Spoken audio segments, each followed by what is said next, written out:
Ty, Przemas, a ty myślałeś, jak tym będziesz nagrywał film? Wiesz co, nie wiem jak tu wejść w ustawienia. Dzień dobry, szanowni państwo. Witajcie na kanale Ekwipunek Dźwigany Codziennie. To będzie najzwyklejszy film z włóczęgi po borach, jaki pewnie widzieliście. Jeżeli ktoś oczekuje spektakularnych historii, to nie będzie w tym filmie. Chociaż może, nigdy nie wiadomo, nie? Co się wydarzy. Jesteśmy z panem Przemkiem ze Szpejtechu. Jesteśmy z waszym ja, czyli z Markiem. Jesteśmy w tleniu i ruszamy na włóczęgę. Nie mamy żadnego planu. Chcieliśmy tylko odpocząć, pobiwakować, pochodzić, nacieszyć się świeżym powietrzem. Temperatura trochę spadła, bo było ponad 20 stopni, a teraz jest 12. W nocy ma być 0. Wzięliśmy plandeczki, wzięliśmy karimatki, wzięliśmy śpiwory. W ogóle Trochę. trochę w starym stylu. Trochę w starym stylu, trochę w PRL-owskim stylu. Wzięliśmy kiełbasę, musztardę, mielonkę, chleb razowy. Przemas ma gruchę austriacką. Ja wziąłem tego Holendra. Co będzie, to będzie. Na pewno odpoczniemy. Jest piątek, do niedzieli mamy czas. Jak ta grucha? No taka wygodna. Ale nie na długie dystanse. Ale nie mamy zamiaru robić długich dystansów. Jesteśmy przyszli rafterami. Nie potrzebujemy kilometrów, potrzebujemy kalorii. Zapraszamy na film. Bunch of redneck Robin Hoods. Bunch of redneck Robin Hoods. Hey, we're living good. Back in the woods.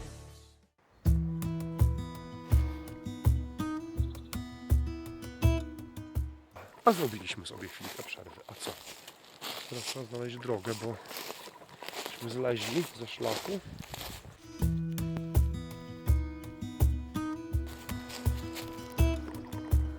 Ten z tym zenitem co dowalił, co? Jestem ciekawy, jak wyjdą te fotki. Kiedyś za dzieciaka, jak się jeździło z rodzicami na wywczas, no to pamiętam czasy Smieny 8M, pamiętam czasy Zenita, pamiętam rewolucję, czyli Zenita z pomiarem światła przez obiektyw, czyli TTL chyba to się nazywało. A będziesz kupował przejściówkę, żeby później do Canona przykręcić na obiektyw, czy nie? A zobaczymy. Ale O. faktycznie jest tu Helios i podobno się super sprawdza. No, podobno ma wyjątkowo ładny bokeh. A posiedzieliśmy sobie na słonku, posłuchaliśmy śpiewu ptaków. Fajnie już o tyle, że to jest miejsce takie, że nie ma blisko dróg, więc nie ma już tego cywilizacyjnego zgiełku, w sensie szumu opon, pierdzenia tuningów i tak dalej. Ale wiosna, proszę Państwa, wybuchła nader bujnie i nader szybko, chociaż pewnie oberwie po uszach, bo przymrozki. Są przylaszczki. Możecie przylaszczki? Dla mnie? Ale chyba to nie tylko dla mnie. Chyba ogólnie też przylaszczka pospolita. To jest jeden z symboli bonów tucholskich. Tak jak zimorodek, nie? No. Tylko przylaszczka wolniej lata. Też jest ładna, taka niebiesko-fioletowa. Zależy, kto ile widzi kolorów, nie? Mężczyźni zazwyczaj widzą 3. I nie jest to wcale ciemny brąz, jasny brąz i czarny, żeby nie było, nie? No ale przylaszczki to są takie kwiatki, które w borach występują. Są takie miejsca, gdzie jest ich troszkę, a są takie miejsca, gdzie jest ich ogrom i wtedy się śmiga obok takiego fioletowo-niebieskiego dywanu. I są jednym ze zwiastunów wiosny. Są przewiśniegi i są przylaszczki. Ciekawe, jak obcokrajowcy mówią przylaszczka. Tak, Przemysław też jest ciężko. Domyślam się. Kiedyś nawet chyba przylaszczka była kojarzona z lekiem na wątrobę, ale to chyba przez kształt liści, nie pamiętam, bo ona ma liście trójkątne. A później się okazało, że jest toksyczna, nie? Żeby wydziela jakieś tam, nie pamiętam jak to się nazywa, jakieś wydziela chyba olejki, które z jednej strony przyciągają mrówki, żeby pomagały się rozmnażać, a z drugiej strony odstrasza wszystkie zwierzaki, żeby jej nie jadły. No więc będziemy się instalować. Śpimy pod helikonami super tarpami. Przemas ma zielonego, ja mam brązowego. Znacie dokładnie. Przemo śpi na samopompie, ja mam karimatę, tą zetkę, którą sobie kupiłem kiedyś do Nie fotek. mów, bo tu klimatu nie pasuje. Aha. Bo to jest taki PRL, wiecie, nie? Tuningowany. Nie musimy być koszerni, nie? No, może się zainstalujemy i wtedy pokażemy, jak żeśmy się zainstalowali, co? To jest dobry pomysł, będzie trochę kombinacji. No, za 25, bo chcemy się rozbić chyba w pługi, a może w Adirondaki albo w Gunie. Zaraz zobaczymy. Musimy sobie znaleźć najbardziej płaskie, a jest dużo miejscówek. Ciężko wybrać jedną, ale jak już jesteśmy prawie zdecydowali, to się zdaje, że ona jest taka nie do końca płaska, nie? No więc jeszcze Będziemy optymalizować. wyciągniemy poziomicę, wiecie, posprawdzamy. Na wysokości mojej głowy to by było tu. Myślisz, że to tak? Myślę, że tak. O, pyk. Dobrze. I teraz trzeba by było jak najmocniej naciągnąć. No nie wiem, czy nie będziemy musieli prusików zrobić blokujących. Dobra, mam sznurek, Bo to się, zrobimy. wiesz co, bo on będzie ciągnął w tą stronę. A, no tak. Chiński parak. To się wytnie. Najlepszy botani. Z Actiona chyba to jest. Nie, tego zamówiłem za Niemcy.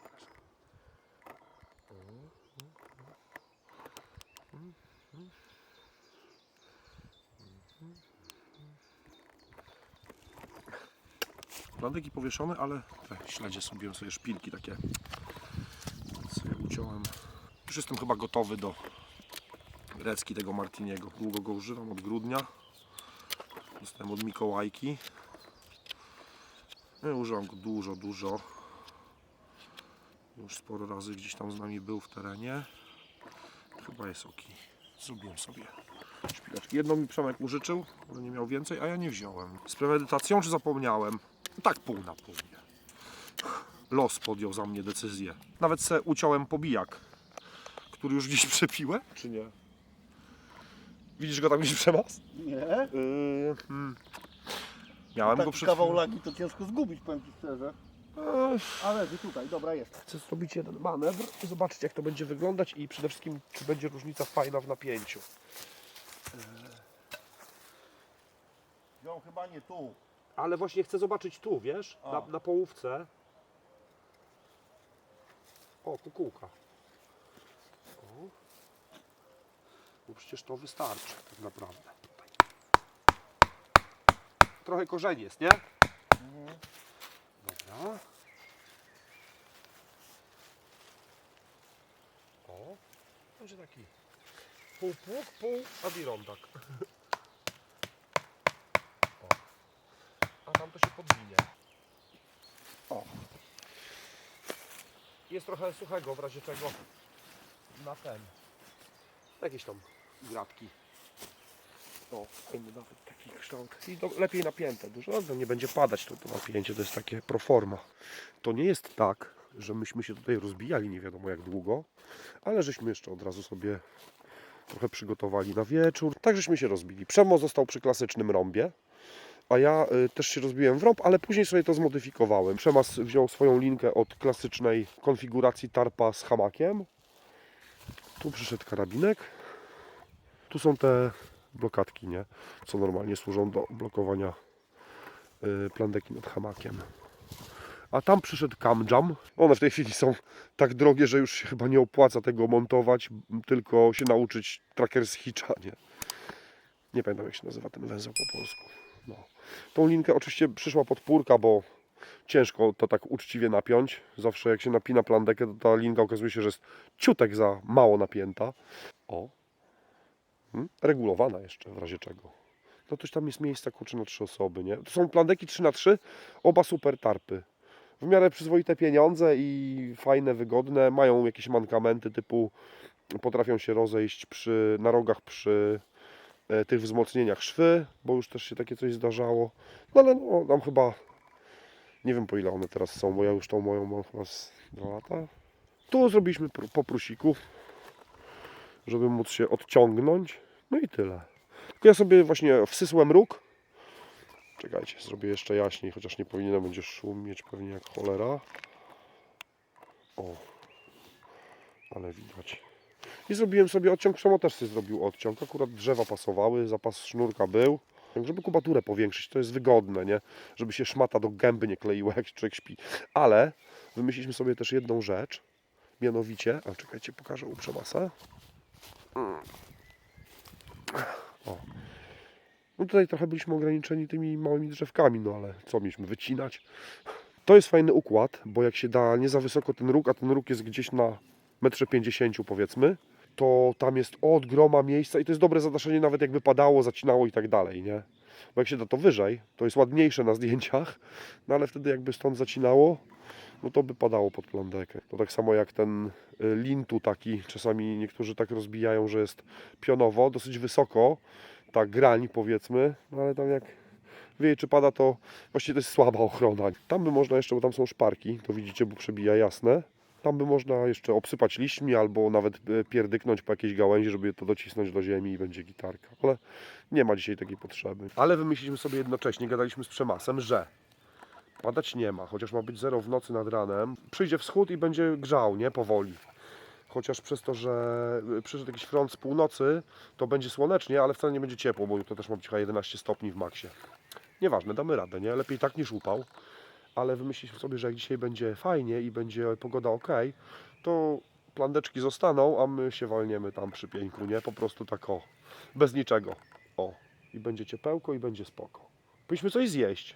Po perelowsku mamy, nie? Mielonkę, kiełbachę śląską chyba. Śląską ekstra. Pani Wdino poleciła śląską ekstra, więc mamy śląską ekstra. Musztardę saperską, najlepszą. I się ściemnia, nie? Bo jest godzina za 5:08. Zegarek też jest ze wskazówkami. Od żony Vostok Europe. Niektórzy mówią, że to jest najszybszy zegarek na świecie, bo ma problem z dokładnością. Nie zauważyłem, nie? Ale też nie jestem jakimś tam supermaniakiem. Moje najfajniejsze zegarki, każdy ma z nich jakąś historię. Muszę zrobić film o zegarkach, ale będę się musiał nasłuchać pewnie, bo to różnie to bywa, nie? Wiadomo. Muszę zrobić film o ulubionych nożach, bo części z moich ulubionych noży nie widzieliście, takich edecowych folderów. Chyba nawet niektóre nie mają recki. I też właściwie okazuje się, że ostatnio o tym myślałem. Moje ulubione foldery EDC to są foldery wcale nie jakieś tam najlepsze czy coś, tylko każdy z nich ma albo jakąś historię, albo coś mi tam w nim podpasowało, ale to zazwyczaj zwyklaki. Powinniśmy się z panem Przemkiem zacząć ogarniać i przygotować na wieczór. No, prawda też jest taka, że trochę babuliliśmy, bo żeśmy się długo nie widzieli tak twarzą w twarz, więc tematów narosło. Wcale nie rozmawiamy o nowych rozstawieniach tarpa czy coś, czy nożach. Też trochę, ale gadamy o takich zwykłych rzeczach, nie? Więc musimy się jeszcze dzisiaj sobie trochę pogadać. I sobie pogadamy, a jutro od rana będziemy mieli cały dzień na nagrywanie i wymyślanie tematów. Fajny ten taki pomysł prostego biwaczko włóczęgostwa. Długo nie chodziłem w dżinsach. Przemas też, bo Przemas mówi, że dżinsy zakłada tylko dla Jezusa 2 razy w roku, na Wielkanoc i na Boże Narodzenie. Przez Jezusa to ja tyję. No Przemek też mówi, że tyje przez Jezusa, bo...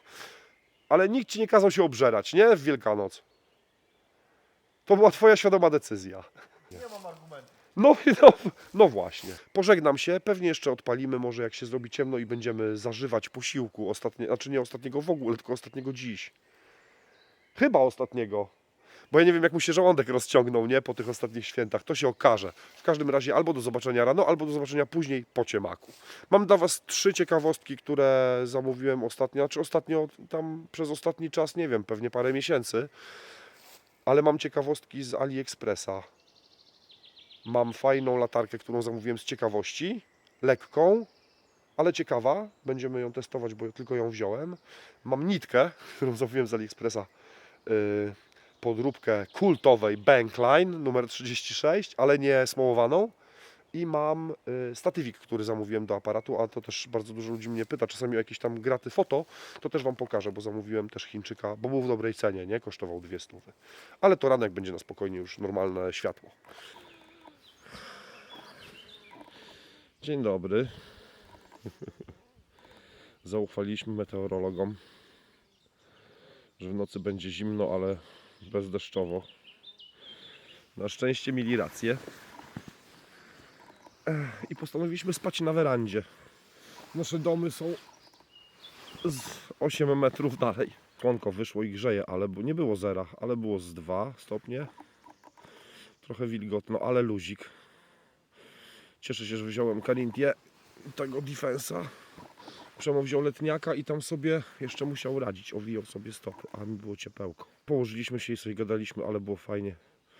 Nad głowami bezchmurne niebo, gwiazd, kupa, bo żeśmy się położyli. Tu mamy taki placek u góry wolny, więc były gwiazdy w 4K.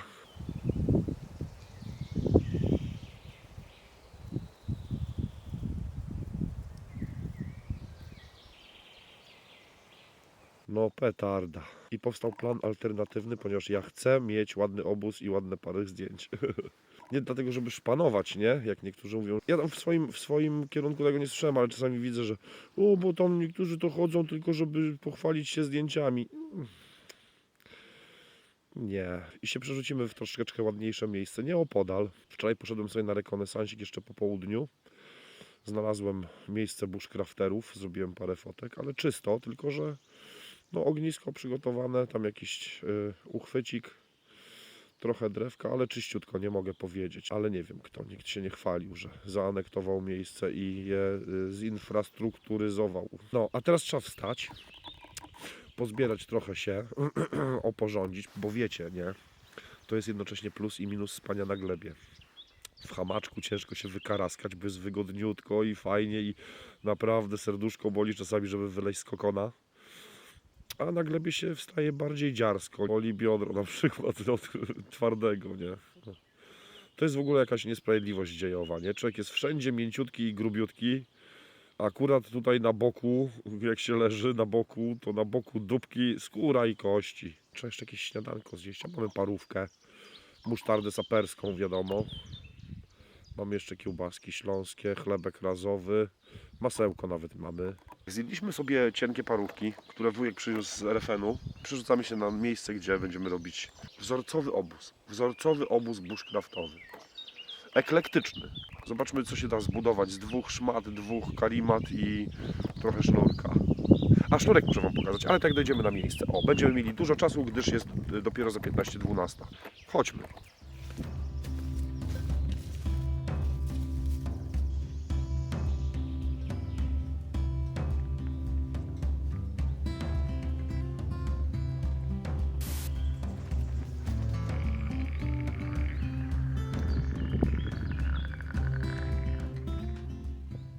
I na miejsce. Wymyśliliśmy sobie, że dziś robimy sobie domki na rusztowankach.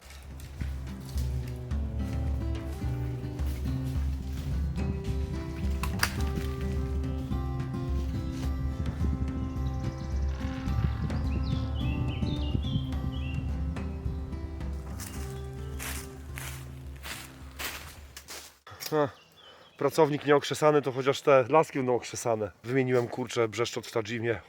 Wariatka.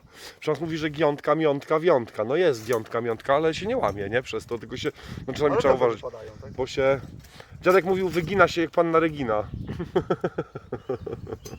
Nie wiem, babcia miała na imię Krysia. Może to wspomnienia z zaszłej przeszłości. Między innymi wymieniłem brzeszczot dlatego, że moja wina. Właśnie Przemasowi gadałem. Gdzieś tam coś mi się nie upiłowało do końca i puknąłem, nie? Zębami normalnie nie w gałąź, w gałązkę. I tam, to chyba z Matim byliśmy na kampie czy coś. I za chwilę patrzę na brzeszczot, tam takie wykruchy po prostu po 3 zęby, takie wiecie. I nie, że się coś wygięło czy coś, nie, po prostu jak szkło, nie? Także ona musi być mocno zahartowana, trzeba uważać, bo te wszystkie brzeszczoty właśnie japońskie są podatne na wykruszenia, nie, tych zębów. Więc pukanie nie, jak już to grzbietem w razie czego. No i tutaj tak kurde, jak się na to patrzy, to się człowiek zastanawia, że no są takie momenty, żeby taki nóż półmaczeta by się przydał. Puk i okrzesane, nie? To są takie chwile, kiedy... Ale to no, tych chwil też nie jest dużo, nie? No nie. Zrobimy sobie zawieszenie, może jakieś fajne do kubka czy do czajniczka. Wziąłem czajniczek jakby co. Coś się zaraz wymyśli, nie? Żeby tylko nie było, że siedzimy i nic nie robimy, że się obijamy jak jacyś leniwcy w tym lesie. Nie, to się ciężko pracuje. Bo kiedyś jak Przemas miał więcej roboty umysłowej, to przyjeżdżał do lasu się zmęczyć.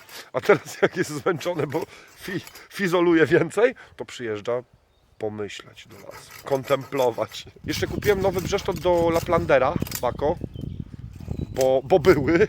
Gdzieś tam znalazłem 40 coś złotych.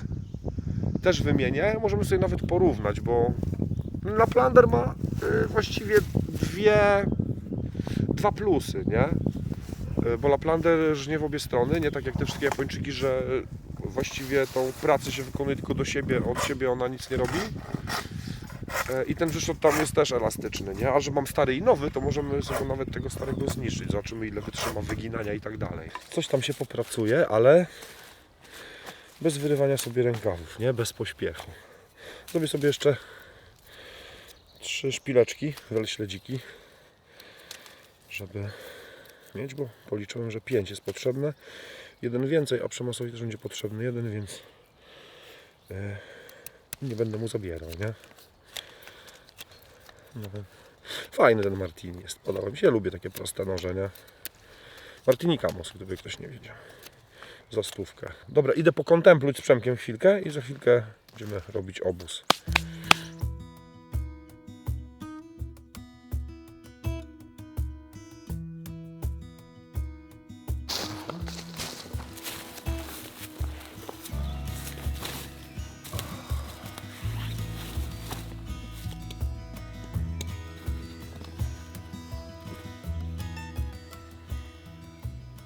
Ty, Przemas, nie wiesz, kto mi tutaj nawrzucał tych? Takich patyków cienkich? Wygląda, jakby ktoś krzesał jakieś te drągi. Fajne, duży metraż. Ale wciąż nie jest to sola nad tym hamaczkiem, nie? Ale tu już jest, wiesz, i ta plandeka tutaj z przodu jest na tyle wysoko, że odbity małe ogniseczko w wejściu też rozpalisz. Może nie suchym świerkiem, który, wiesz, strzela, kurczę, meteorytami, ale tak normalnie to... Dobra, no może gdzieś tam jakaś dziurka się zrobi, nie? Ale to tam... Też z perspektywy lat uważam, że parę takich mikrodziurek, przecież przez nie nie leci woda, nie?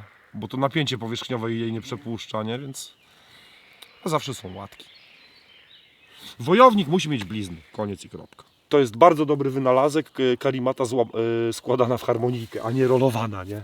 Jezu, ta rolowana się rozłoży z powrotem, nie? Trzeba czekać, rozkładać, kombinować. A te harmoniki... Oczywiście karimata sama w sobie to jest zło i przekleństwo, jak się jest staruszkiem, ale do używania jest mega lepsza niż rolowana, nie? To nie była droga, ja za nią zapłaciłem chyba 60 coś złotych. Tylko przepiłem już gdzieś gumkę, bo była taka jeszcze spinka gumkowa na nią. Dobra, pokażę Wam latarkę, nitkę, linkę i co było trzecie? A, i statywik Wam chciałem pokazać. Przepraszam, mówi, że też ciekawostka, chociaż ma te same odczucia, jak go pomacał, nie? Kupiłem podróbkę kultowej, bushcraftowej linki, czyli bankline tak zwanej. Śledziłem kiedyś to mocno, tylko że bushcraftowa, kultowa linka bankline numer 36, Tard bankline na to mówią, bo ona jest smołowana, używana przez youtuberów, prawdziwych bushcrafterów ze Stanów. 100 metrów albo 100 stóp za prawie 100 zł. Mówię, wow. A to kupiłem 200 metrów i to jest wymiar ten sam, bo to jest milimetrowa, 1 mm, nie? Taka plecionka nylonowa. Tylko to nie jest smołowana, czyli jest śliska, ale wyjątkowo dobrze się wiąże, kurczę. I zapłaciłem za 200 metrów 30 zł, czyli 15 groszy za metr. I spoko, jest naprawdę, jest kurczę, ok. Pisałem doktorat kiedyś o bankline, to wyszło mi, koniec końców, że to jest linka, która u nas w Polsce nazywa się linka rybacka. W każdym razie jest to do naprawy sieci rybackich, nie? I znalazłem firmę, która też tam jakąś wielką szpulę chyba sprzedaje za 5 dych, tylko że zobaczyłem, chyba tam strasznie drogo mieli wysyłkę, 25 czy 30 zł za wysyłkę szpulki. Metr linki za 15 groszy, która może służyć do wszystkiego i w ogóle, jeszcze to Wam pokażę. Odbiny też sobie myślę, ale jeszcze tego nie sprawdzałem, bo odbiny sobie myślę, że można by było spróbować ją nawoskować, przeciągnąć przez kostkę wosku, żeby też była taka tempa, nie? Można ją rozwinąć. Jest z 3 głównych jakby linek spleciona. I te 3 główne linki jeszcze są z takich żyłek. Ile tu jest tego? Chyba 9, tak? 9, no. Więc trzymając się nomenklatury survivalowo-bushcraftowej, odbiny z tej linki można sobie zrobić żyłkę wędkarską. Cieniutenieńkich. 9 żyłek, nie? Czy tam zszyć coś, czy coś, więc to jest multifunkcjonalna, nie? Ten oryginał, mówię, o nie stać Cię na takie kurcze linki, gościu. No, to jest pierwsza ciekawostka, polecam. Jak stawialiśmy z Przemkiem schronienia, to naszła mnie jedna myśl odnośnie linki, konkretnie parakordu. Że każdy powinien sobie kupić drogą, oryginalną szpulkę parakordu, czy tam, to jest chyba w 30-metrowych takich odcinkach sprzedawane, nie? I największym plusem i największą zaletą oryginalnego, drogiego, wielokrotnie przepłaconego parakordu, wiecie co jest? Człowiek się wreszcie uczy oszczędzać sznurek. Nie ciąć bez sensu, nie ucinać przy byle czym, tylko tego jednego kawałka używać w taki sposób, żeby... O czym ja mówię, nie? O tym mówię. O. Mam kawał parakordu bardzo długi, wykorzystuję go do wszystkiego i go nie ucinam po prostu, bo szkoda hajsu. Drugą rzeczą, jaką sobie zamówiłem i kosztowała chyba 117 zł, ale zaraz Wam powiem dokładnie. 120 zł i 30 groszy. Patrzyłem na dwa modele, chyba jeden był trochę tańszy, bo kosztował około 100, a ja wziąłem tą droższą, bo miała trochę większą baterię. Tamta, bo to akumulator ładowany USB-C, nie? Ta się nazywa Nightcore NU25 UL 400 lumenów i ma chyba 700 mAh, a ta mniejsza miała 500 mAh. I sobie wziąłem ją z ciekawości, ponieważ jest bardzo lekka, ona waży tam 40 parę gramów.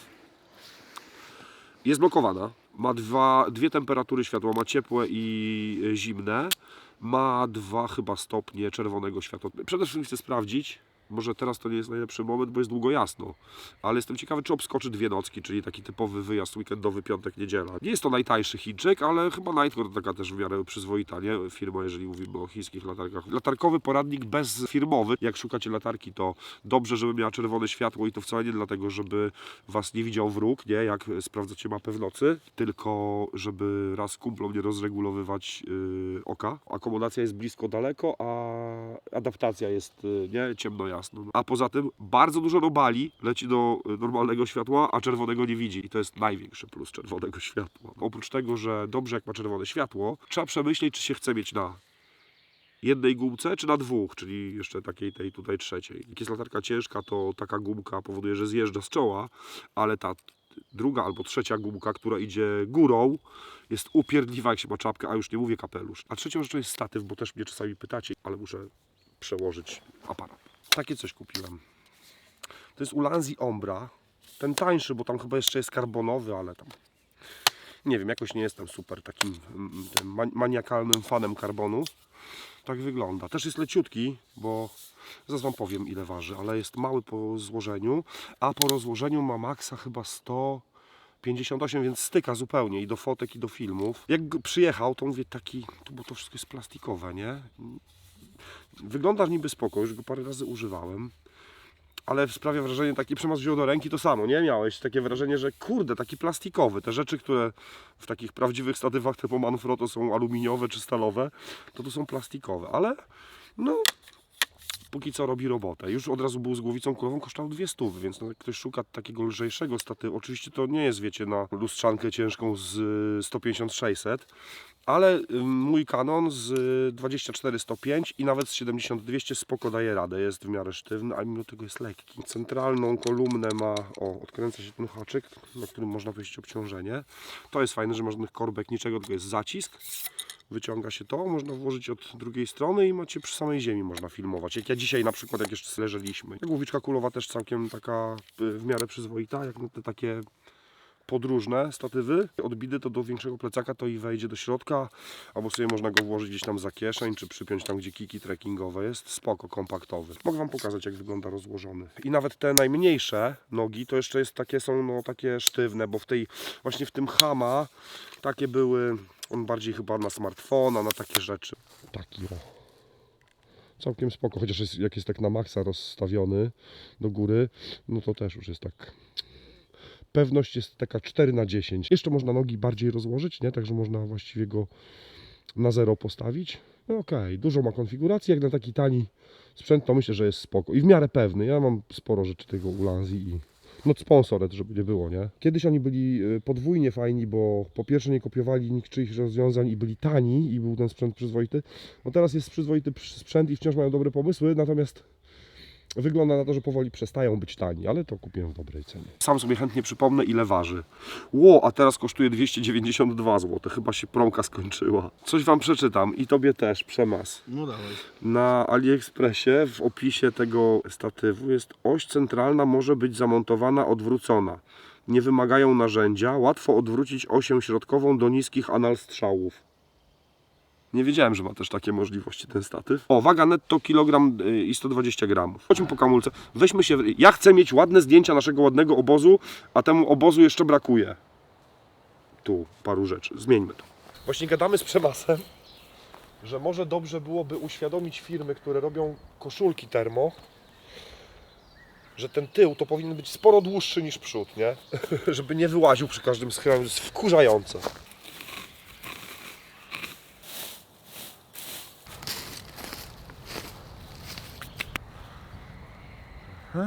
Zrobimy sobie system gotowania. Są widełki cienkie, które będą elementem do ruszciku, do boczku, bo boczek musi być zagrany. Wczoraj też był, no, przyznajemy się.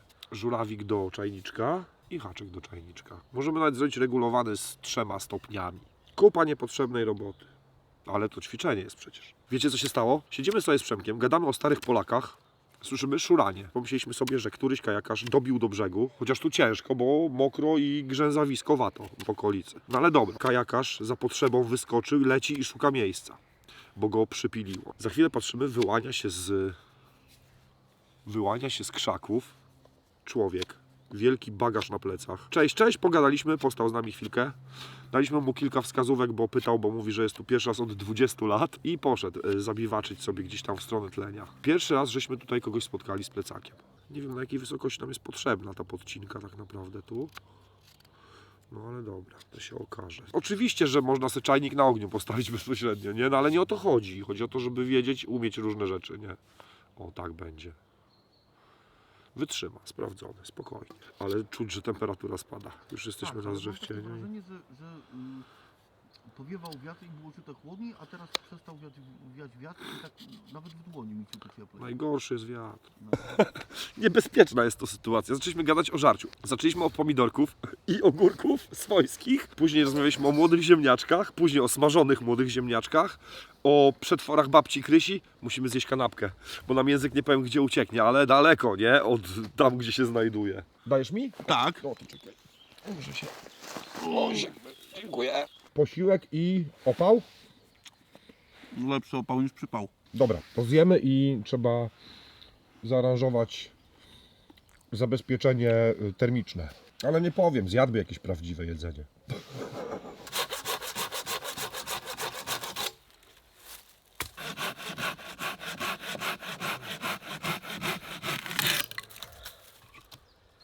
Telezakupy mam go. Mam go? Mam go. Z bok. Z bok. Już. Nie biorę udziału w tym projekcie. Za późno.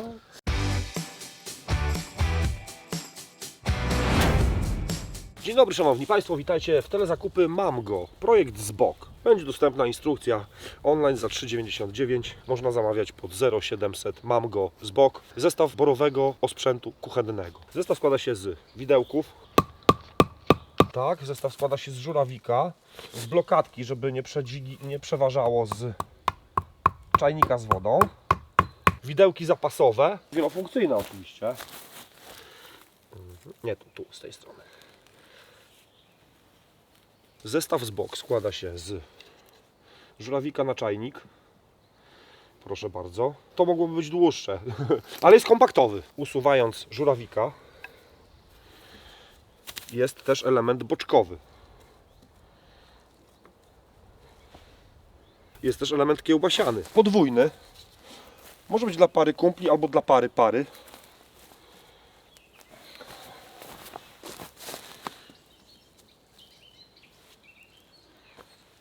3,99 plus VAT. To nie jest dużo. Ile elementów? Można zaimponować dziewczynie, można przedstawić jako swój projekt na ZPety. Mieści się w bagażu podręcznym Ryanair. I się nie elektryzuje.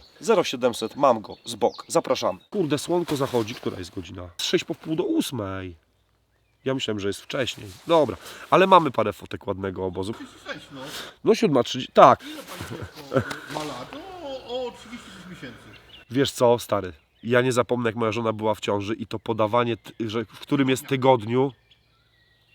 No jak można... Wszystko się podaje w miesiącach i w latach. Dlaczego w tygodniach? No kurde. 183 minuty po wpół do 3. Zrobiło się chłodno, leci temperatura na łeb, na szyję, naprawdę. Nie wiem, czy będziemy spać w domkach, czy przed. Na werandzie. Ładny wyszedł nam obóz. No miałem taką... Tęsknotę miałem za tym, żeby tak sobie zbudować taki ładny bąbelek. Na początku myśleliśmy, żeby zrobić pałatki, ale nie chciało nam się ich taszczyć. Poza tym, no, prawda jest taka, że z takiej plandeki 3x3 też zrobi się fajny, klimatowy domek, taki powiedzmy, no tą rozstojnie mi się podoba, jest uniwersalne, jest wygodne, jest przestrzenne, nie? Dobrze zasłania z 3 stron, można jeszcze trochę przymknąć, no ale to jest kurde 700 gramów, chyba tam Helikon waży chyba 700 gramów, to jest wygodniejszy niż pałatki, no. Jedyny minus, że w pałatkach faktycznie na te iskry można mieć w nosie. A tak się śmiejemy z tego z boka, nie? Z tego uniwersalnego, multifunkcjonalnego systemu kuchennego, ale no wiadomo, że czajnik można postawić bezpośrednio na ognisku, nie? Albo obok. Ja lubię pobawić się tymi wszystkimi takimi, wiecie, haczykami, zawieszeniami, pokombinować sobie tak po prostu. Głównie dlatego, żeby zobaczyć, jak to działa, czy to ma sens, czy nie ma sensu, czy to jest przerost formy nad treścią, bo też są takie konstrukcje, że to jest przerost formy nad treścią często. No ale z drugiej strony ktoś tam kiedyś mi napisał właśnie, czemu nie postawić po prostu na ogniu? No ale tak, jest to ćwiczenie pracy nożem. Pewnie, że niepotrzebne, nie? No ale potrzebne. No bo ćwiczenia są potrzebne, bo wtedy więcej umiesz. Jesteś bardziej wprawiony w czymś. I rozumienie w ogóle tych konstrukcji, ćwiczenie nacięć. Taka zaradność, bym powiedział, manualna. Więc to ma dużo więcej sensu. Moim zdaniem, po pierwsze uważam, że to nieprawda, co mówią niektórzy naukowcy, o tym, że dzieci mogą się uczyć przez zabawę, a dorośli nie. Uważam, że mogą się dorośli uczyć przez zabawę i czasami wydaje mi się, że przez zabawę mimochodem można się... Mężczyźni, to jest kolejne abstrakcyjne stwierdzenie. Dorośli, czyli pełnoletni, nie mówię dojrzali. Wiesz, dlaczego dorośli na przykład tracą często swoją kreatywność i tak dalej? Między innymi dlatego, że się przestają bawić klockami. Niektórzy, no, budowanie z klocków, kombinacje, takie różne rzeczy, sztuka improwizacji, one powodują, że człowiek się robi taki elastyczny intelektualnie bardziej. I to też. Nie wiem, czy mam rację, ale tak mi się wydaje. Może nie byłbym w stanie tego bronić jak niepodległości tego poglądu, ale byłbym w stanie się trochę kłócić. Takie spostrzeżenie, które teraz mi się nasunęło, jak ty mówisz, że wiesz, jeden lubi sobie pobudować, lubi pochodzić, nabić kilometrów, pierdyknąć się pod krzakiem i rano znowu nabijać kilometry. Drugi lubi sobie przyjść gdzieś blisko i cały dzień biwakować, właśnie, nie wiem, budować obóz czy coś. Trzeci lubi gotowanie w terenie. I my tutaj w sumie właściwie to żeśmy się dosyć dobrze dopasowali, na przykład jak idziemy gdzieś w trójkę. Bo ja uwielbiam jakieś takie właśnie konstrukcje obozowe, pokombinowanie ze schronieniami. No wy wielu rzeczy nie widzicie, no bo też ani nie wszystko nagrywamy i tak dalej, to nieważne. I lubię się pobawić sprzętem, żeby zobaczyć jak działa, jakie ma, wiecie, możliwości, czy coś jest dobrze wymyślone, kiepsko wymyślone. Lubię. Przemas lubi porobić zdjęcia, albo sobie lubi po prostu pochillować, a Bondol uwielbia gotować w terenie. Idealnie to się zazębia. Najbardziej Przemasowi, bo ja lubię wybudować obóz, Bondol lubi ugotować, a Przemek lubi się nacieszyć efektami tej pracy. Najgorzej jak się pojedzie w trójkę i wszyscy lubią tylko cieszyć się ciszą, bo można zdechnąć z głodu po prostu. Pozdro Bondo, szkoda, że cię z nami nie ma. Wiemy, ale musiał załatwić ważną rzecz, nie mógł przyjechać. Podzieliliśmy się w ogóle, a to mówiłem? Nie mówiłem tego. Naszedł nas tutaj turysta z dużym plecakiem, szedł z Błędna, pytał, gdzie tutaj może dojść do wody. Zapytaliśmy, dlaczego pyta, bo to tak kiepsko z tym dojściem do wody, nie? Miękko, podmokłe tereny, błoto, coś tam, skrzek, jeszcze teraz jakieś tam, wiecie, no nie za fajnie, wiadomo, że da się przefiltrować, no ale jest to trochę więcej walki. No bo on wody potrzebuje. A ile masz? 200 ml. Wie, no nie wypuścimy go z obozu z 200 ml wody. Nie można odmówić czy chleba, czy wody. Znaczy on nas nie poprosił, sami mu żeśmy kazali wziąć, bo nie powinien zostawać dzisiaj z 200 ml wody. Nie? Do zobaczenia po ciemaku. Muszę się wam do czegoś przyznać. Musiałem przedłużyć żurawika. O, to jest poprzedni. Musiałem dać dłuższego o 30 cm, bo kurde moje OCD chciało mnie wykończyć. Są rzeczy ważne i ważniejsze. OCD nie śpi. Robimy sobie herbatę. Malinowa czy czarna, panie Przemku? Malinowa. Malinowa, to ty musisz dać. Bo... No, na środku, żeby nie było. I żurawik. Pan życzył 350 ml? No tak. 9 albo 10 zł. Kiedyś ten cycuszek był plastikowy, a teraz jest metalowy. Kwestia kilku gramów różnicy na niekorzyść jego w porównaniu z tymi tytanowymi po 8 dych z Ali. Minus jest ok, taki, że się nie składa rączka. I to tyle. Ale jest 8 albo 10 razy tańszy. Nie, żebym jakoś bezpodstawnie zachwalał nasz system z bok. Ale żurawik do czajniczka już tutaj jest udowodniony naukowo, że działa świetnie. Więc teraz świńska firana. Mamy tutaj cienką poprzeczkę, która niesie ze sobą pewne niebezpieczeństwo, ponieważ kiedy jest cienka poprzeczka i się powiesi świńską firanę, czyli boczek w plasterkach, to on się może skleić. Dajmy grubszą poprzeczkę. To też będę miał spokój sumienia, nie będę się martwił, że niepotrzebnie zrobiłem ten krótszy kijek do żurawika. On będzie robił za poprzeczkę XL do świńskiej firandy. Trzeba umieć znajdować sobie usprawiedliwienie. No niestety. 22:12. Czas najwyższy na boczek. Nie możemy dzisiaj siedzieć nie wiadomo do której, bo jutro trzeba wracać do domu. Rozklejanie tych plasterków, przez które widać świat, to są 3 światy. I się nie sklejają. Miałem rację. To tam śmichy, chichy, żarty żartami, ale jest lepiej. Inżynierska robota. No patrz, i teraz tu specjalnie się skleił, żeby... Ten boczek to jest zwykła świnia. Tak naprawdę nie powinniśmy żyć o tej porze i oczywiście doskonale o tym wiemy i normalnie tego nie robimy, ale jest potrzebne coś tłustego, żeby było ciepełko, bo w nocy ma być 0 i nad ranem. Nie robimy tego, bo jesteśmy łakomi czy coś, tylko po prostu dla zdrowia, komfortu termicznego. Dobrze, że mamy tylko jedną paczkę boczku, bo byśmy się przegrzali w nocy. Tak. Można by się nawet spocić. Jak się spocisz, to później hipotermia, bo wiesz, woda wyciąga jednak ciepło z człowieka 27 razy szybciej niż powietrze. I to akurat nie jest żart, to prawda. A z hipotermią nie ma żartu. Dobra, za późno jest na takie głupie wygłupy. Będziemy się żegnać, bo trzeba iść spać. O.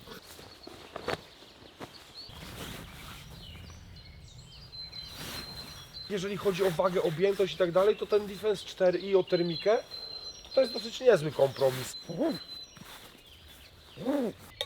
Mam takie postanowienie, że próbuję się na powrót spakować też w miarę przyzwoicie. W miarę możliwości oczywiście. Pewnie będziecie pytać o rękawice, bo nowe. A te znalazły się u mnie przez pomyłkę. Otóż zamówiłem rękawice skórzane ocieplane kiedyś tam i przyszły te. Napisałem, że ale one trochę mało ocieplane, bo tak w ogóle trochę.